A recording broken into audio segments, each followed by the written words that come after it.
home of Jan, the smallest champion and Ferrari's biggest fan, and welcome here to now our traditional race reaction from round 5 of the 2025 FIA Formula 1 World Championship, which took place on the challenging Jeddah Corniche circuit. We raced 50 really pulsating laps, and obviously it was a fight right to the end for this Formula 1 Grand Prix winner trophy, and of course for the golden, golden shiny medal as well for the winning driver. And I have to say, I was really pleased, with how the race panned out. Of course, from the Ferrari's perspective, we will use over here our beautiful Scuderia Red Ferrari iMac to show you exactly how the race then finished, and we will of course also take a look at the drivers and the constructor standings, and obviously how that result affects the overall standings, because it was, again, as I said, a pulsating race. There was a lot of action, even though it may not have featured lots of overtakes, but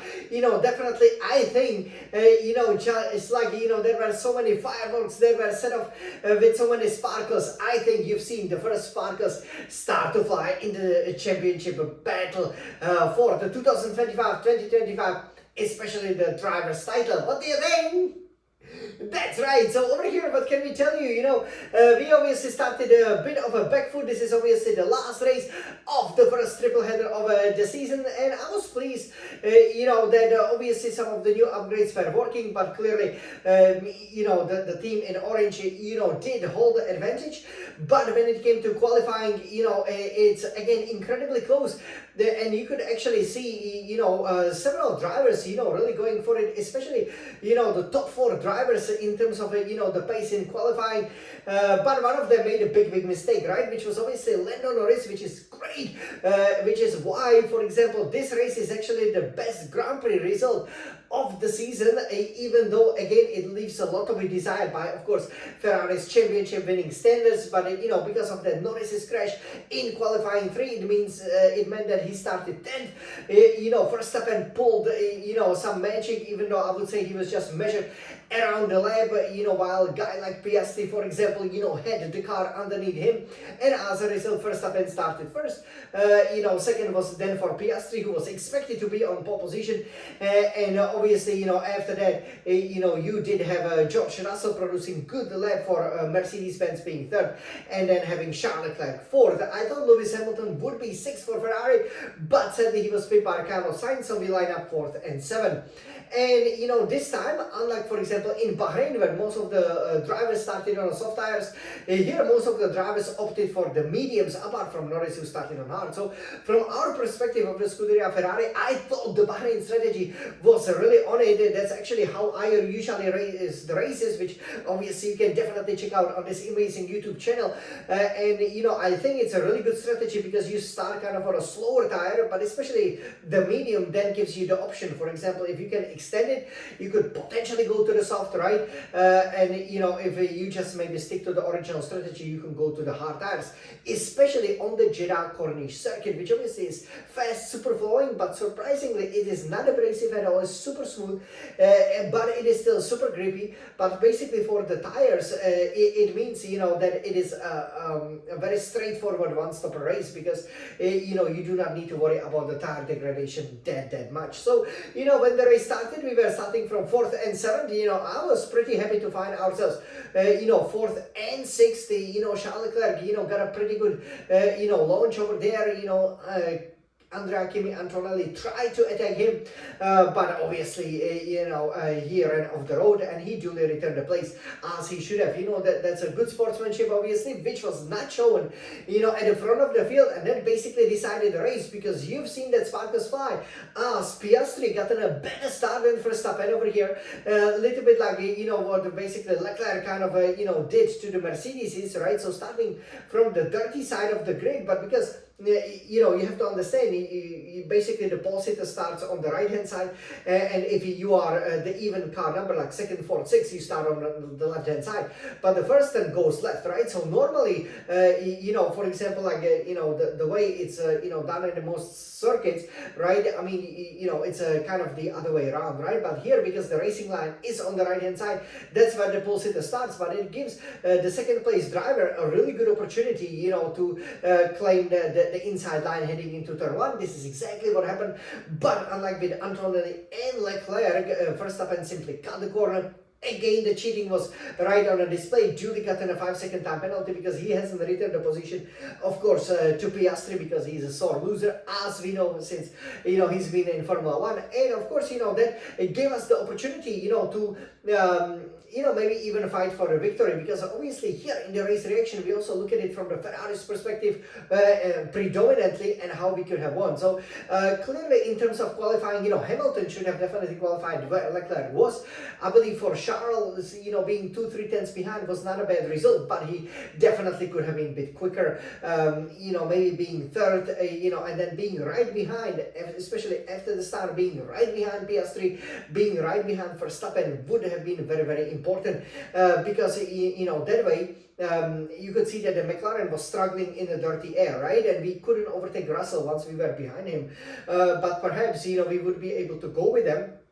The strategy was great this time because there was not much, action happening. But by extending the stint for Hamilton, but especially for Leclerc, we have gotten into a really good position. So very similar thing that happened in Bahrain, where we were obviously 1 and 2 by simply opting to start on the medium tire instead of the soft tire and being able to extend the stint. You are then in a good position. So if you are not able to claim the pole position, which is very, very powerful, obviously this year, because this was the first race that the pole sitter actually hasn't won the Grand Prix. So that's 4 out of 5, 80% rate. So if you qualify on pole position, and hey, if you count that Lewis Hamilton's amazing sprint victory, right, that would actually, make it 86%. So, you have to obviously try something else. I thought it was great that we extended the stint, but it is very important, to be, to be really good in qualifying, but to always set as many fresh sets of tires as possible, because it's kind of funny that nobody tried a soft tire, but I do believe,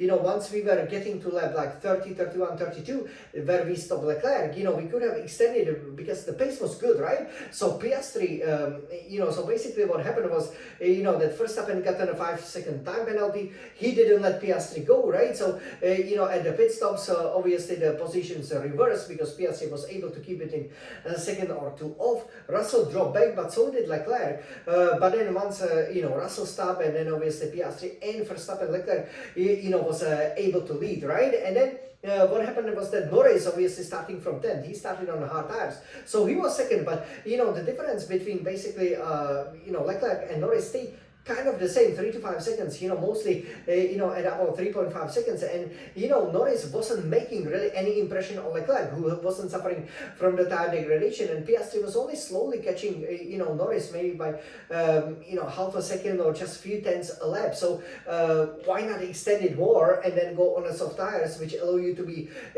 significantly more effective? Because, obviously, all of a sudden, for example, that's what I would do, all of a sudden you could easily have an advantage if from soft to medium to hard, there's always a 0.5 half a second, difference in terms of the speed. I mean, you can be 1 second quicker, and if the tire doesn't really degrade, hey, then you are gonna have a huge tire advantage coming into the end of the Grand Prix. And let's say if you have 15 laps to do on the tire, or even 12 laps, it could be enough. So a bit of a disappointment, and when we were running in that position with Leclerc first, then obviously Hamilton fourth, we decided to stop Hamilton rather early, which kind of put him back, from which he never recovered. But yeah, definitely for Leclerc, this was a great opportunity to win the race, because we should have kept him there and then change him to the soft tires. And I do believe he would have quickly dispatched Russell, just like he did when he went, on the fresh set of the hard tires. But then he would be able to attack Verstappen and potentially Piastri, because Piastri only won by 2.8 seconds, and we in the end finished only 8 seconds behind. So very, very good result overall, especially for Leclerc. Hamilton obviously finishing further half a minute down the road, struggling a little bit with the tires. It's a bit disappointing that he didn't get Andrea Antonelli. He was a couple of seconds behind him. But yeah, I do believe that perhaps maybe starting Hamilton on the hard, so that Hamilton, for example, would be able or better were able to maybe run with Norris, for example, and then, you know, switching him on the softs maybe could have done the trick, because Hamilton is pretty good when it obviously comes, you know, to managing the tires. But yeah, overall, you know, especially by Leclerc, this was a good performance. And yeah, overall, obviously Norris, he recovered, you know, to the 4th place, but he was unable to overtake our Ferrari man, who took the first podium, obviously, for Scuderia Ferrari in 2025 by a second from him. And yeah, overall, you know, a pretty good race. Again, you know, we did improve on our starting position. You know, Hamilton started where he finished, again with better qualifying, you know, with that safety car, you know, yeah, perhaps it came too early. Obviously, that was due to the clash in the first lap between Tsunoda and Gasly. We would have had more opportunity to win, but yeah, overall, you know, what can we do? I mean, you know, the fact is that we are much closer, you know, and we are basically catching up step by step, and you know, the championship is still there, ready for the taking. So good result. Again, you know, I think, you know, we simply should have been, you know, a bit more aggressive with the strategy, but overall, you know, pretty good performance over here, and I'm sure you enjoyed the race. It was quite pulsating, wasn't it? Of course it was. So now let's take a look at how that race actually finished. So over here, I will turn this beautiful Scuderia Red Retina Ferrari iMac over here so that you guys can see it nicely. And okay, if I can also see it, please, thank you. You can see, so Piastri, obviously he won by only 2.8 seconds from Verstappen, who obviously elected not to give the position back when he cut the corner. That potentially could have cost him his second victory. So it's a surprise how strong Red Bull is at some of the tracks like Suzuka and like here in Jeddah. Charles Leclerc finished 3rd, then finished Lando Norris. Good recovery drive. George Russell was struggling to the finishing line in the end.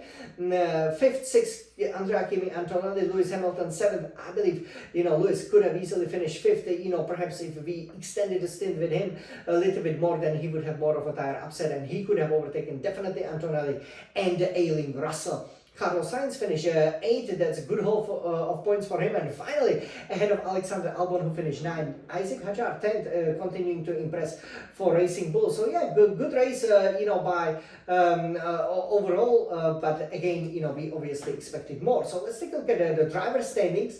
So at the moment, after round 5, now we will obviously go for a little break before returning with 3 races in May 2025, where I really am pretty sure that the Scuderia Ferrari will start winning in grand style, hopefully winning all of the races, including, you know, the sprint and the Grand Prix in Miami, which is the next race, in order to really, you know, start pushing for the 2025 Formula 1 Drivers and Constructors Championship. In terms of the drivers, we have a new leader, Oscar Piastri. This is the first time in his career, was leading with 99 points.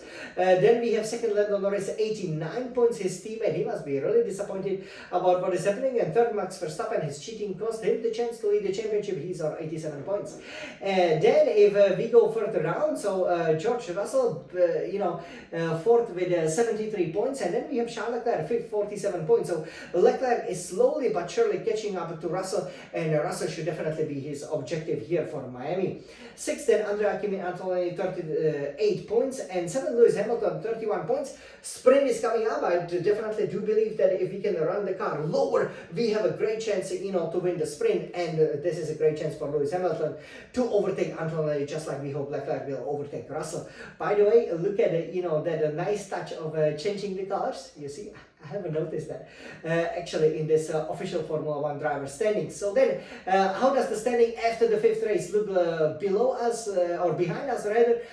Drivers who probably will not be able to overtake us, you know, 8 Alexander Albon, 20 points, 9 Esteban Ocon, 14 points, 10 Lance Stroll, 10 points, 11 Pierre Gasly, 6 points obviously involved in that big turn 1, in that big lap 1 accident with Tsunoda, 12 Nico Hülkenberg, 6 points, 13 Oliver Behrman, 6 points, no heroics for him this time, right? 1 year on from his, you know, Ferrari cameo where he did very well, when he also have gotten 6 points for the 7th place, right?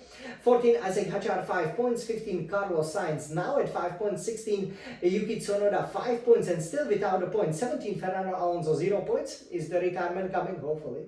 18 Liam Lawson, 0 points. 19 Jack Doohan, 0 points, and Gabriel Bortoleto, the reigning Formula 2 champion, at 0 points. Rather disappointing. So So this is how it looks like. Again, you know, we are not really far off the lead, and I hope we will get much closer to the leading trio after the Miami, which you know, hopefully will be our track this year. Now, in terms of the F1 teams, F1 constructors, so McLaren is leading with 188 points. That's a hefty lead from second Mercedes, who have 111 points. Third, Red Bull Racing, 89 points, but V4 Ferrari 17 points. Without the disqualification in China, we would have been third already. I'm sure after the sprint, we should definitely be ahead of Red Bull, you know, and right behind Mercedes-Benz.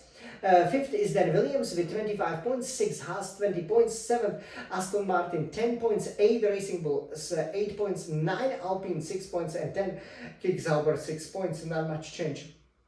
You know, there as it was mostly basically the top 4 teams that have gotten the points. So you've seen how it looks like in the F1 teams, F1 Constructors Championship, F1 Drivers Championship, and obviously here is the result of the Saudi Arabian Grand Prix 2025. I hope you enjoyed over here. I mean, this red retina iMac is always great. I mean, you know, again, you know, love how it looks like. And yeah, overall, we will now take a break. You know, so it was 5 races in 6 weeks. You know, you could hear, for example, you know, or you could see how just tired Leclerc was. He really wants to take a rest so that he can, and Hamilton obviously recover and get enough energy to be chasing these shiny golden Formula 1 Grand Prix winner trophies. Obviously, also the winner's medal, so that we can play the Italian anthem just like we did during the sprint, and we can celebrate Scuderia Ferrari victories, right?